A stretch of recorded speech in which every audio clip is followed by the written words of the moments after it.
საღამომშვიდობისა ტელეკომპანია გურჯაანის ჟურნალისტებთან ერთად ახალ ამბებს მე თამარ გორხელაშვილი გაგაცნობთ. დღეს მნიშვნელოვანი თემების შესახებ ვნახოთ ანონსი. ტელეკომპანია გურჯაანის სიუჟეტი BBC-ზე. მსოფლიოში ცნობილი ტელეარხის ყურადღება ლეიბორისტი დეპუტატის ტაქსით უბასო მომსახურებამ მიიპყრო. ეს წარმატება არის ტელეკომპანია გურჯაანის გუნდის დამსახურება. რეგულაცია, რომელიც აზერბაიჯანში ძველი ავტომობილით გადასვლას სხდავს, ბოლო დროს კი მოსახლეობას საზღვარზე პირადი ნივთებიც ვეღარ გადააქვს. კიდევ რა პრობლემებზე საუბრობენ კაბალში. ამბობენ $5,000 დაუდე აქა, მე გავუშვებს მანქანის წახოდით. თავს მოვკლებ და არ შევუშვებ მაგათ მანქანას. მკვლელობაში ბრალდებულ პოლიციელს 16-დან 20 წლამდე პატიმრობა ემუქრება. რა გახდა ჩხუბის მიზეზი? მე როგორც აწყვეს ვალი ქონეო. აგრობარათების განაღდება დაიწყო, მუშაობს თუ არა ტერმინალები და რა პრობლემები აქვთ ფერმერებს. ანგარიშზე საკმარისი თანხა არ არის. შხამქიმიკატები გაძვირებული არის. საარჩევნოდ დაპირებული ბუნებრივი გაზის მოლოდინი და სოფელი სასმელი წყლის გარეშე ვერხვი მინდვრელები დახმარებას ითხოვენ. კვირდებიან, როგორ კვირდებიან, სხვა სოფლებს ყველას გაუკეთეს გაზი და აქ არ არის. რეინტეგრაციის მინისტრი თელავში, რაზე გაამახვილა ყურადღება დავით ბაქრაძემ. თელავის მერია და საკრებულო კონკურს 8 ვაკანსიაზე ხელახლა გამოაცხადებს. 72-დან გამარჯვებული გამოვლინდა 64 ვაკანსიაზე. ეთერშია ტელეკომპანია გურჯაანის მთავარი საინფორმაციო გამოშვება. მსოფლიოში ცნობილი ბრიტანული მედია კომპანია BBC ტელეკომპანია გურჯაანის მიერ მომზადებული სიუჟეტით დაინტერესდა. მათი ყურადღება ლეიბორისტი დეპუტატის მიერ უფასო ტაქსით მომსახურება მიიპყრო. BBC წერს, რომ გურჯაანში დეპუტატი ზურაბ სეფიაშვილი თანამოქალაქეებს უფასო ტაქსით კვირაში 1 დღე 4 საათის განმავლობაში მოემსახურება. არხი ტელეკომპანია გურჯაანის ინფორმაციას ეყრდნობა და იტყობინება, რომ დეპუტატის აზრით პოლიტიკოსი ხალხის მოსამსახურე უნდა იყოს და მოუწოდებს, რომ სხვებმაც მიბაძონ მას. BBC ასევე წერს, რომ სიუჟეტი სოციალურ ქსელშიც გავრცელდა და დეპუტატს ლოცავენ კიდეც. რომელიმე სხვა პოლიტიკური პარტიის წარმომადგენელი რო იყოს ნაციონალური მოძრაობის ან ქართული ოცნების, მასაც მოიმსახურებენ. რა თქმა უნდა, პოლიტიკა ჩემთვის მტრობას არ ნიშნავს. ნაციონალი კი რა ვინც გინდა იყოს რა მნიშვნელობა აქვს, ჩემ ტერიტორიაზე იყოს იმასაც მომსახურებ. მიხარია, რომ ტელეკომპანია გურჯაანის მიერ მომზადებული სიუჟეტით მსოფლიოში ესეთი ცნობილი ტელეარხი დაინტერესდა, როგორიც არის BBC. მე ამ ტელევიზიას უყურებ, მათი სტანდარტები ჩვენთვის არის ნამდვილად მისაბაძი. მართალია ეს მასალა მომზადეთ მე და ვანოშიოშვილი, მაგრამ მათ ძალიან კარგი კადრები გადაიღო, თუმცა ვფიქრობთ, რომ ეს წარმატება არის ტელეკომპანია გურჯაანის გუნდის დამსახურება. ჩვენ აქტიურად განვაგრძობთ კვლავ მუშაობას, რათა საინტერესო მასალები მივაწოდოთ საზოგადოებას, ამიტომ დაგველოდეთ ორშაბათიდან პარასკევის ჩათვლით 22 საათზე ტელეკომპანია გურჯაანზე. რეგულაცია, რომელიც აზერბაიჯანში ძველი ავტომობილით გადასვლას სხდავს, ბოლო დროს კი მოსახლეობას საზღვარზე პირადი ნივთებიც ვეღარ გადააქვს.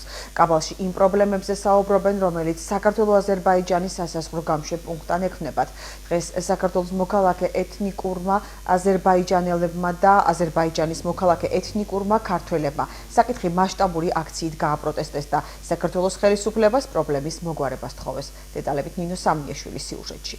$5,000 თუ დაუდეთ, მანქანის წახულდეთ, წახმოვხვალ ერთ თვეს. თუ არა და всё. არ შეებიან. იქიდან კიდევ პროცენტს აიღებიან. ბუხტია ალიბანი თვეზე მეტია შულისა და ოჯახის წევრების სანახავად ბაქოში ვეღარ მიდის. მისი თქმით, საზღვრის გადაკვეთის უფლებას იმიზეზით არ აძლევენ, რომ ავტომობილი 2005 წლამდეა გამოშვებული და შესაბამისად ევრო 4 სტანდარტებს ვერ აკმაყოფილებს. დაწესებული $5,000 შეგროვება რომ შეეძლოს კი აქამდე მანქანასაც გამოცვლიდა. მისი ინფორმაციით საზღვარზე გამბაჟების საფასურიც გაძვირდა, რის გამოც ბოსტნეულით ვაჭრობას თავი დაანება და შემოსავლის გარეშე დარჩა. და იქავაკ, წმა იქამაკ, შვილი იქამაკ, მაგრამ ვერ დავიდვარ მანქანით, ვერ დავიდვარ იქა. ამბობენ $5,000 დაუდე აქა, მე გავუშვებს მანქანის წახოდით. არ მგიდე ხელში 10 კილოს იმას საჩქარი ვერ წაივიღეთ იქა. გამბეჟებას ხო იმას აქ დაძურდა იმას 25 თეთრი, აზრი არ აქვს რო წავიდეთ და იქიდან ის წამოიღებთ. ალიევ ფანახს პომიდურის სათბურები აქვს. ბოსტნეული ბაქოში არათუ გასაყიდად, არამედ ოჯახთან საჩუქრედაც ვეღარ მიაქვს. $1 აიძე მაღლა, არაფერი არ უშვებენ, უნდა თავის ვისა პომიდორი გიდრი წავიღო იქა არ უშვებენ. აი ნათესავებში არ მივდივართ, არ უშვებენ ნათესავები. კაბალში ეთნიკური უმცირესობები ამბობენ, რომ საზღვარზე პირადი ნივთების გადატანის ნებართვასაც აღარ აძლევენ. რას გასვა მაგის მეტერაპის არ გამოგატანებია. გასაცმელს არ გაგატანეთ? არა. სწორედ ამ დაწესებული შეზღუდვების პროტესტის ნიშნად დღეს ლაგოდეხში საქართველო-აზერბაიჯანის დამაკავშირებელი გზა გადაკეტეს. აქციის მონაწილეები საზღვარზე მიმავალ მანქანებს არ ატარებდნენ. ისინი მოითხოვდნენ, რომ საქართველოს მთავრობამ მათ აზერბაიჯანის ხელისუფლებასთან უშუამდგომლოს, რათა შეზღუდვები მოეხსნათ. იმდენ კეტავთ ამ გზას, ჩვენ როგორც ჩვენ დავდივართ ფეხით, ესენიც ფეხით ვიარონ. მანქანას აღარ შეუშვებთ მანქანას. ფეხით ვიარო, როგორც ჩვენ ვივლით, მასე. ჩვენ იყო მანქანა 2008-იანი არ შეუშვეს, ქართველი იყო. და 3 დღის მერე შეუშვეს ისე. 2 დღე გავიდა ისევ დაკეტეს. ევრო 5-აც აღარ უშვებენ.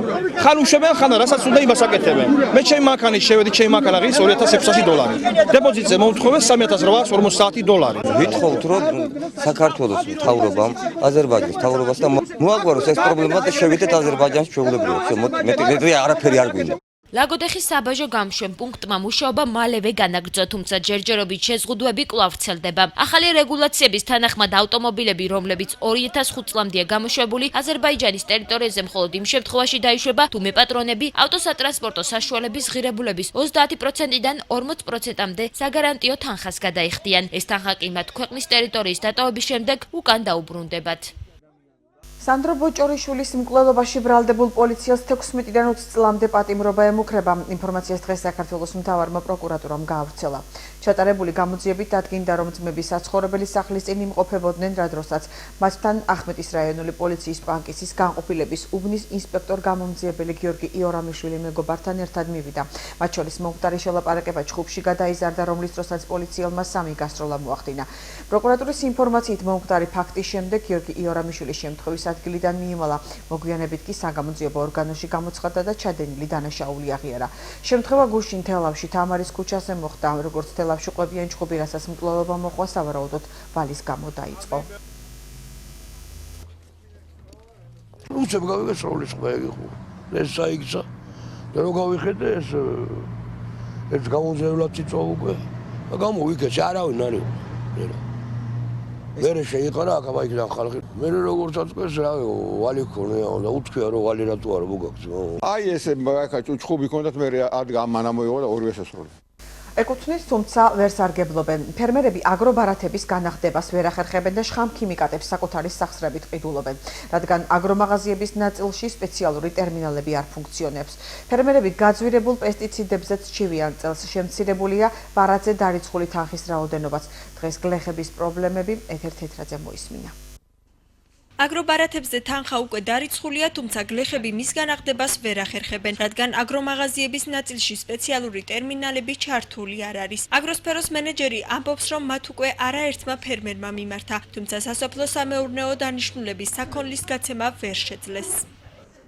ველოდებოდით, რომ ორშაბათიდან დაირიცხებოდა ქულები, მაგრამ დღესაც იყო, რომ ბანკში უთხრეს, რომ დარიცხულია ქულები, მაგრამ ტერმინალმა ვერ გაატარა. გამოდის, რომ ჯერ გასააქტიურებელია ისე. ალბათ ტერმინალი, ან პროგრამას ყოველ შემთხვევაში, ვერ ვატარებთ. თანხას ვერ ახსნით ბარათიდან. ჩუმლაყელ ზაზა ქართლელიშვილს 1 ჰექტარზე ვენახი და ატმის ბაღი აქვს გაშენებული. ატამი ერთხელ საკუთარი სახსრებით უკვე შეწამლა. იმედი აქვს, რომ სანამ მეორედ დასჭირდება, ბარათს გაანაღდებს, თუმცა მისი გამოთვლით 140 ლარი, რომელსაც ის პროგრამის ფარგლებში მიიღებს, მცირე შეღავათია და მხოლოდ ერთ შეწამვლაზე ეყოფა, რადგან შარშანდელთან შედარებით საქონელზე ფასები მნიშვნელოვნად არის გაზრდილი. შხამქიმიკატები გაძვირებული არის, შარშან თუ მოწამლები ერთხელ წლეულ ან ორჯერ მოწამლები დაახლოებით რაღაცა დავამატები, წლეულ ერთხელ ვერ მოწამლით. ამ ვაუჩერების იმით გასულა. შარშან მოწამლები 10 ჯერ. 10 ჯერ. ხო, და მე რავი წლეულ 7 ჯერ მოწამლით, ვერ მოწამლით. გლეხები ამბობენ, რომ შხამქიმიკატების გაძვირების გარდა პრობლემა ისიცაა, რომ თუ შარშან პესტიციდებს ნისიად ყიდულობდნენ, წელს მაღაზიები უარს ეუბნებიან, მიზეზი კი ლარის კურსის რყევაა. გაცილებით გაძვირებული არის. შარშანდელთან შედარებით. შარშან კიდე იძლეოდნენ ნისიაზე. და წელს საერთოდ აღარ იძლევია. ლარმა რო აეწია, კურსი რო დაკარგა ფასი, მაგ გულზე აღარ იძლევია. და სხვა რა უნდა იყოს. გლეხი კიდე ამ იმაზეა დამოკიდებული და რა უნდა ქნან რა ვიცი. ეს ახლა პატარებია და აი ზურგით იმიტომ მოწამლი, რომ ვიდა რომ ეკონომია გავაკეთო წამლისა. და ტრაქტორით 1 გექტარი გვიჭდება თავის ყველაფრით გექტარი 400-450 ლარი. შაშარაღი და კოსადი მაგალითად 17 ლარი, წელსაღის 22 ლარი. სოფლის მეურნეობის პროექტების მართვის სააგენტოს ინფორმაციით ტერმინალები ყველა მაღაზიაში ეტაპობრივად ჩაირთვება. რაც შეეხება ბარათით მოსარგებლეებს შარშანდელისგან განსხვავებით წელს აგრობარათით მხოლოდ ის მოქალაქეები ისარგებლებენ, ვისაც ხვნის ვაუჩერი არ მიუღია ან უკან დააბრუნა. შემცირებულია თანხის ოდენობაც. ჰექტარზე მეტი ნაკვეთის მფლობელები 220-ის ნაცვლად 190-ს, 1 ჰექტრის შემთხვევაში კი 190-ის ნაცვლად 140 ლარს მიიღებენ. საარჩევნოდ დაპირებული ბუნებრივი გაზის მოლოდინი და სოფელი სასმელი წყლის გარეშე ვერხვი მინდვრელები დახმარებას ითხოვენ. კვირდებიან, როგორ კვირდებიან, სხვა სოფლებს ყველას გაუკეთეს გაზი და აქ არ არის. რეინტეგრაციის მინისტრი თელავში, რაზე გაამახვილა ყურადღება დავით ბაქრაძემ, თელავის მერია და საკრებულო კონკურს 8 ვაკანსიაზე ხელახლა გამოაცხადებს. 72-დან გამარჯვებული გამოვლინდა 64 ვაკანსიაზე. წყლისა და ბუნებრივი აირის პრობლემა სოფელ ვერხვის მინდორში. აქ მცხოვრებს 75 ოჯახს ზამთრის გატანა უჭირს, რადგან შეშის მოჭრა აუკრძალეს, ბუნებრივი აირი კი არ აქვთ. სოფელს წყლის პრობლემაც აქვს. მოსახლეობის თქმით, პრობლემების მოგვარების შესახებ დაპირება ბევრჯერ მიიღეს, თუმცა უშედეგოდ.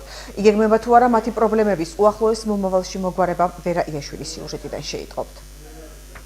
ამაზე ვიტყვით სამსაკეთება წყლის გათხოვაც ეხლა ესეთი სეზონი გამოზაფხულდა და ყოველწუთი ფეცხოვერ დაამთებ. ლეილა ბაგაური თვეში ერთხელ სადილების მოსამზადებლად გაზის ბალონს ტვირთავს, რადგან ბუნებრივი აირი სოფელში ჯერ კიდევ არ აქვთ. ამბობს, რომ სოფლის გაზიფიკაციას არჩევნების წინ დაპირდნენ, თუმცა დაპირება არ შეუსრულეს. ჩემი პრობლემა პირველში გაზი არის. კვირდებიან, როგორ კვირდებიან, სხვა სოფლებს ყველას გაუკეთეს გაზი და აქ არ არის. ყოველწუთი ამაზე მაქვს ფიქრი, რომ ეს გამოვიდეს გაზი, რომ ავიღო და საჭმელი გამაგეთო, წყალი გავათქო. თამის ლოჯიში ვარ ყოველწუთი, მაშინის როდის გამოვიდეს და ხან ისე ადგილებ და ხან ისე ფულით. თუ გააკეთებენ კიდე უკეთესი იქნება. ვერხვის მინდორში დღეს 75 კომლი ცხოვრობს. ამბობენ, რომ ბუნებრივი აირის არ ქონის გამო მათ პრობლემები ექმნებათ, რადგან ტყეში შეშის გაჩეხვა ეკრძალებათ და უკვე აღარ იციან რითი გათბნენ. თავის აწვარი გააკეთეს, გიორგიეთში გააკეთეს. გაზი და აქ არ გაუკეთებიათ. შეგვიდეს, მაგრამ აღარ გააკეთეს. არსად არ მოჭრაცა ვას შეშა. აბა პატარა ბავშვები ყავწევით ჩვენი და შვილი-შვილები. იმაც ხონდა გათხოვა. და გვიშინიან შეშის მოჭრა და ყველაფერი. მე გვიწერა რომ სად უნდა მოჭრა და სად უნდა გააკეთო შეშის ჭრა სად უნდა იყოს. გაზი არ აგვაქვს და მეტი რაღაც პრობლემა გვინდა. ვერხვის მინდორში წყლის პრობლემაც აქვთ. მოსახლეობის თქმით, შარშან სოფლის პროგრამის ფარგლებში გამოყოფილი თანხით სოფლის შესასვლელში ხიდის მშენებლობისთვის გაბიონები გააკეთეს და წყლის ჭაბურღილის გასაკეთებლად თანხა აღარ დარჩათ. არ არის წყალი სახიდა რა ვქნა ახლა. აბა რო იყოს რა, აბა არ არის. რო იყოს რა, მოგატყუები. ჭაბურღულები ჩვენ სოფელში გვაქვს 3. მაგრამ იქ რო დაარტყეს, სახლებში რო შეგვეყვანა. ხო, და ეხლა აი შუაში არა გვაქვს 1-25 გლეხს დანარჩენებს აქვთ. ზემოთაც კარგად მოვიდა და შუა ადგილებში არ არის. და ორი მოხდა. დაკვირდა ეხლა ეს ჩვენი ახალი გამგებელი გააკეთა. სოკარ ჯორჯია გაზის ინფორმაციით ლაგოდეხის რაიონში სოფლების გაზიფიკაცია ამჟამადაც მიმდინარეობს და წელს გაზი ვერხვის მინდორსაც ექნება. რაც შეეხება სასმელ წყალს, მოსახლეობა აპირებს, რომ წელს სოფლის მხარდაჭერის პროგრამაში პრიორიტეტად სწორედ წყლის საკითხი დააყენოს. ღრმა და ყოვლის მომცველი თავისუფალი ვაჭრობის შესახებ იმსჯელეს დღეს თელავში გამართულ სემინარზე, სადაც ევროინტეგრაციის მინისტრი დავით ბაქრაძე ადგილობრივი თვითმმართველობის კომპანიების წარმომადგენლებსა და მეწარმეებს შეხვდა. მინისტრმა ქართველ მწარმოებლებს ევროკავშირთან თავისუფალი ვაჭრობის შედეგად მოსალოდნელი ცვლილებების, სურსათის ჰიგიენისა და ეტიკეტირების შესახებ ინფორმაცია მიაწოდა. შეხვედრაზე ასევე საუბარი იყო ევროკავშირის სხვა მოთხოვნებსა და საქართველოსთვის მათ მნიშვნელობაზე. მინისტრმა აღნიშნა, რომ საქართველოს ექსპორტი ევროპულ ბაზარზე მნიშვნელოვნად გაზრდილია.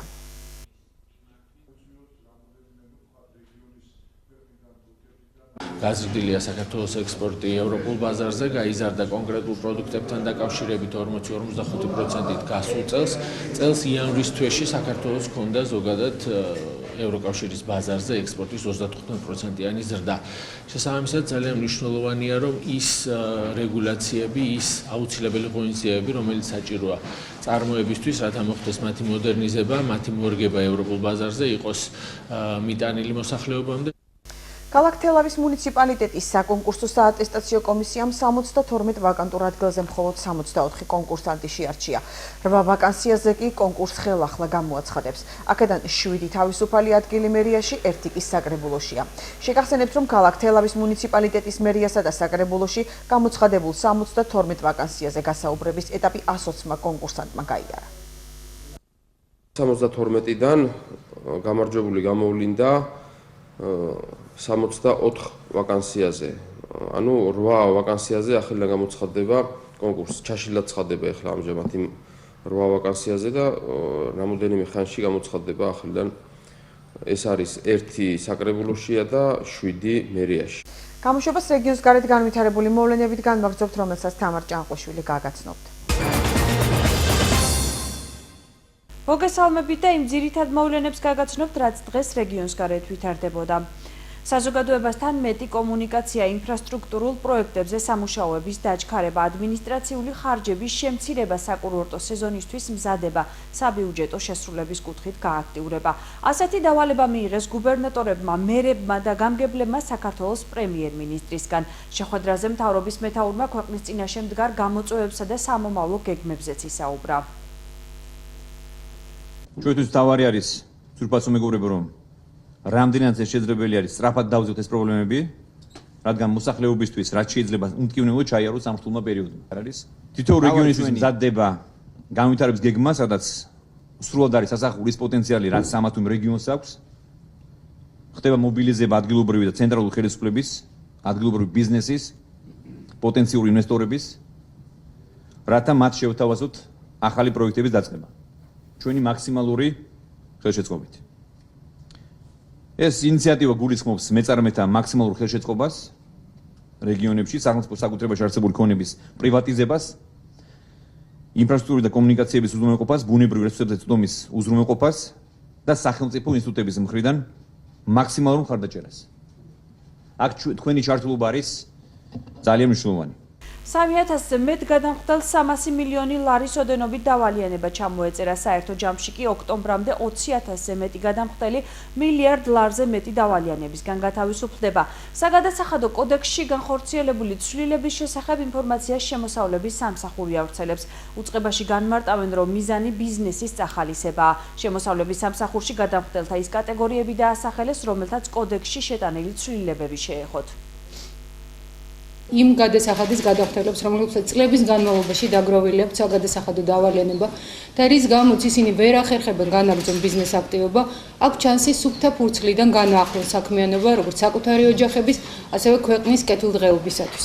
ეს გახლავთ 2005 წლის 1 იანვრამდე წარმოშობილი საგადასახადო დავალიანება იმ შემთხვევაში, თუ პირს თანხის ჩამოწერამდე არ უფიქსირდება საგადასახადო ბიზნეს აქტივობა, ასევე 2009 წლის 1 იანვრამდე წარმოშობილი აღიარებული საგადასახადო დავალიანებაზე დარიცხული საურავი და აღიარებული ჯარიმა და ასევე 2013 წლის 1 იანვრამდე სალარო საკონტროლო აპარატების გამოყენების წესების დარღვევისათვის დაკისრებული ჯარიმები. შრომის ჯანმრთელობისა და სოციალური დაცვის მინისტრი დავით სერგეენკო ბიზნეს სექტორის წარმომადგენლებს შეხვდა. მხარეებმა შრომის ბაზრის საინფორმაციო სისტემის დანერგვა და განვითარება განიხილეს. შრომის ბაზრის ანალიზის შესაძლებლობას მოგცემს გამოუკვეთოთ მოთხოვნადი პროფესიები და კვალიფიკაციები, ბაზრის დინამიკა და განვითარებადი პროფესიები, რაც დაეხმარება მთავრობას განათლების მიზანმიმართული პოლიტიკის ჩამოყალიბებაში, ხოლო სამუშაოს მაძიებელს კარიერული განვითარების სწორად დაგეგმაში. მთავრობის დავალება კვლევის ჩატარების შესახებ ჩვენ მივიღეთ დეკემბერში. კონკურსის შედეგად გამოვლინდა გამარჯვებული კომპანია, რომელიც ამ კვლევას ჩაატარებს. შესაბამის ბიუჯეტს გამოყოფს ჯანდაცვის სამინისტრო. კვლევა შეეხება რამოდენიმე 1000 საწარმოს. პირველი პილოტირება 25 საწარმოში ჩვენ უკვე ჩავატარეთ და გვაქვს მონაცემები და მე ვფიქრობ, რომ უახლოეს თვენახევრის განმავლობაში გვექნება საბოლოო შედეგები, რაც მართლაც მნიშვნელოვან სურათს მოგცემს მოთხოვნად პროფესიებზე, კვალიფიკაციებზე და საშუალებას მოგცემს, რომ დავგეგმოთ შესაბამისი გადამზადების კურსები. მთავარი მოცემულობა არის ასეთი, რომ უმუშევრობაში არ არის მხოლოდ ერთი ფაქტორი, საკუთრივ სამუშაო ადგილების ნაკლებობა. სამუშაო ადგილების ნაკლებობას მნიშვნელოვანწილად განაპირობებს მიწოდება ბაზარზე, შრომის ბაზარზე მიწოდება მოთხოვნის დისბალანსი. ამ კვლევის ამოცანა არის სწორედ ამ დისბალანსის მინიმუმამდე ჩამოყვანა, იმისათვის, რომ ერთის მხრივ დამსაქმებელს ჰქონდეს სრული ინფორმაცია სამუშაოს მაძიებლებზე და მეორეს მხრივ სამუშაოს მაძიებლები უკვე მომზადებული და აღჭურვილი იყვნენ იმ ცოდნით და გამოცდილებით, რომელიც მათ დასაქმების შანსს მრავალჯერ ჯერადობით გაუზრდის. შრომის ბაზრის კვლევის შედეგები ძალიან მნიშვნელოვანი არის განათლების სისტემაში, განათლებაში გადაწყვეტილებების მიღების მიზნით და იმ მიზნით, რომ განსაზღვროთ რა მიმართულებით უნდა ჩამოვაყალიბოთ და განვავითაროთ პროგრამები, როგორ მოვამზადოთ მაღალკვალიფიციური კადრები. მნიშვნელოვანია, რომ ვიცოდეთ, რა ტიპის კადრები ჭირდება ბაზარს და რაზე არის მოთხოვნა.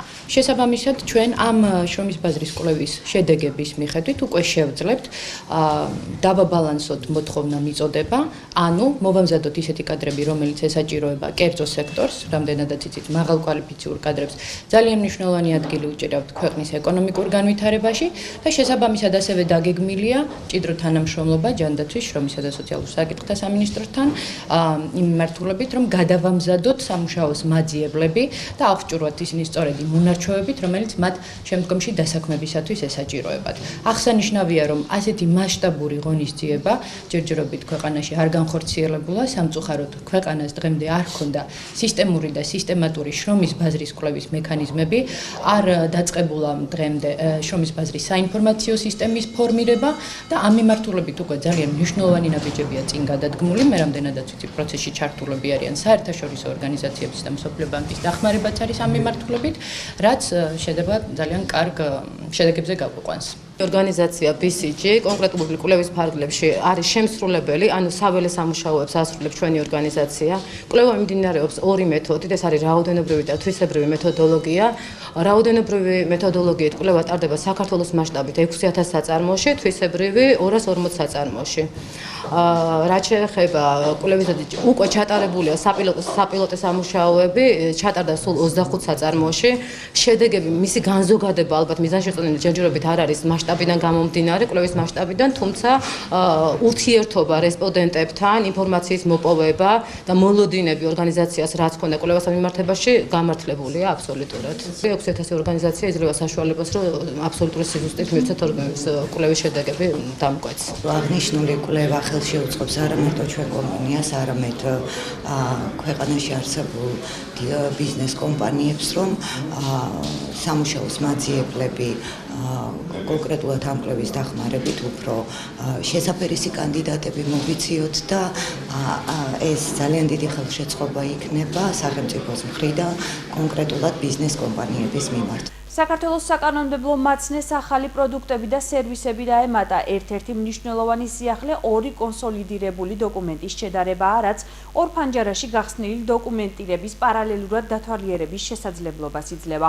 2015 წლიდან მომხმარებელი თავად გადაწყვეტს ინგლისურ ენაზე პირველ რიგში რომელი ნორმატიული აქტი უნდა გადაითარგმნოს. განახლებულ ვებგვერდზე ვიზიტორებს ასევე ონლაინ კონსულტაციით სარგებლობად შეეძლებათ. ზოგადად წარმოდგენილი იქნება ეგრეთ წოდებული DIFIS ფუნქციონალი, რაც არის მართლაც რომ ერთ-ერთი უნიკალური პროდუქტი ინფორმაციულ ტექნოლოგიებში. ეს ზოგადად არის ორი ფანჯრის პრინციპით, ორი სხვადასხვა ეტაპის კონსოლიდირებული აქტის შედარების ფუნქციონალი ორი ფანჯრის პრინციპით. რაც ზოგადად ძალზედ ასე ვთქვათ პროდუქტიული იქნება სამართალშემოქმედებით პროცესში ჩართულ პირთა. ასეთი იყო დღეს რეგიონის გარეთ განვითარებული მოვლენები, მეგებშვიდობებით ნახვამდის. თანამედროვე ქალთებს და მედიკოსები გააოცა.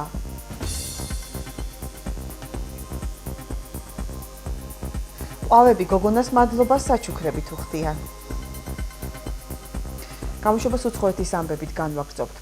ოკუპირებულ ყირიმსა და დონბასის ცალკეულ რეგიონებში ტერორის უფებს ამის შესახებ ამერიკის შეერთებული შტატების სახელმწიფო მდივნის თანაშემწემ ვიქტორია ნულანდმა დოიჩე ველესთან ინტერვიუში განაცხადა. ამერიკელმა დიპლომატმა რუსეთი კიდევ ერთხელ დაადანაშაულა დონბასში კონფლიქტის გამწვევაში, რასაც ათასობით ადამიანი შეეწირა. სახელმწიფო მდივნის თანაშემწე აცხადებს, რომ უკრაინის კონფლიქტი არის ხელოვნურად შექმნილი და მას კრემლი აკონტროლებს.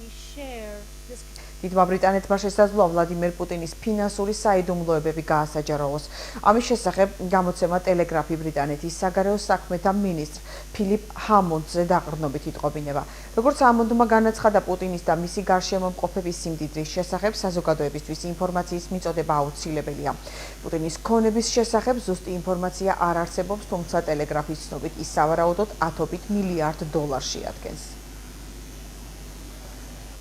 დაჯგუფება ისლამურმა სახელმწიფომ გაავრცელა ვიდეო ჩანაწერი, რომელშიც ბავშვი სავარაუდოდ ისრაელში მცხოვრებ არაბს 19 წლის ბიჭს კლავს. ვიდეოში ნარინჯისფერ მაისურში შემოსილი ტყვე აცხადებს, რომ პალესტინელი მუჰამედ მუსალამია და ყვება, რომ ისრაელის დაზვერვამ გადაიბირა. ამის შემდეგ ტყვე ღია სივრცეში გამოიყვანეს, სადაც ბოევიკმა სიტყვა ფრანგულად წარმოთქვა. მკვლელობის ამსახველი ვიდეო მასალის ავთენტურობას ისრაელის პოლიცია ჯერ არ ადასტურებს.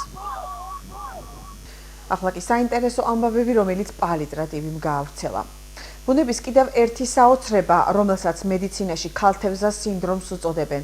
გოგონა, რომელმაც ამ დაავადებით სიცოცხლის რეკორდი დაამყარა, ექიმებმა ერთხმად აღიარეს სიცოცხლისათვის მებრძოლ ყველაზე ძლიერ ბავშვად.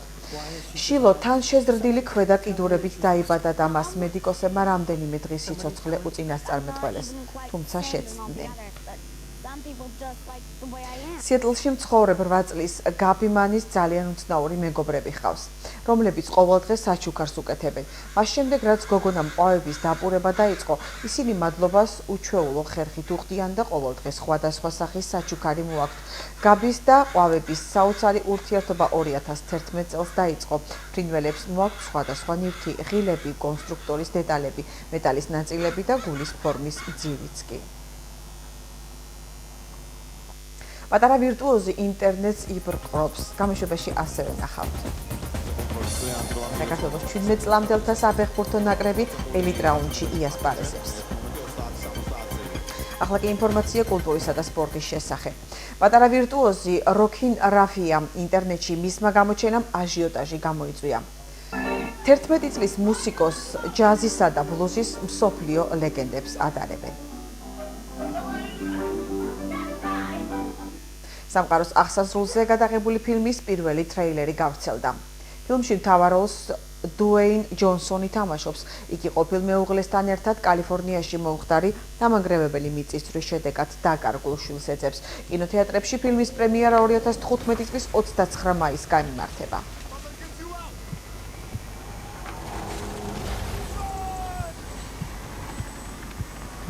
საქართველოს 17 წლამდელთა საფეხბურთო ნაკრებმა გერმანული შეკრება დაასრულა და ჰოლანდიაში გადავიდა, სადაც 12 მარტს ევროპის ჩემპიონატის ელიტ რაუნდი იწყება.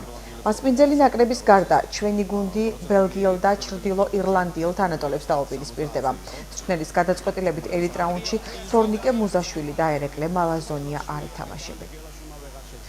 ახლა კი ვნახოთ, როგორი ამინდი იქნება ხვალ.